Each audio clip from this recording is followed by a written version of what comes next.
ఆవిడ టీ పెడితే బాగుండాలి, అందుకే నేను పెట్టుకుంటున్నా. డికాషన్ కాగబెట్టుకుంటా.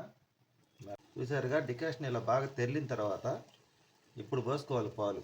కూలింగ్లో ఉన్న పాలు ఇరుగుతాయేమో. డికాషన్ బాగా మరిగిన తర్వాత ఇలా పాలు పోసుకోవాలి. నేనైతే 2 గ్లాసులు నీళ్ళు పోసాను.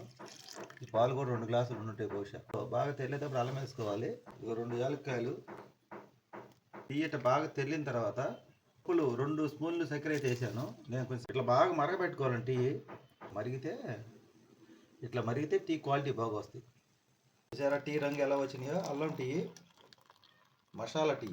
అల్లం వేసి మా ఆవిడ పెట్టిన టీ తాగలేక అల్లాడిపోతున్నాను, అందుకని నేనే పెట్టుకుని టీ.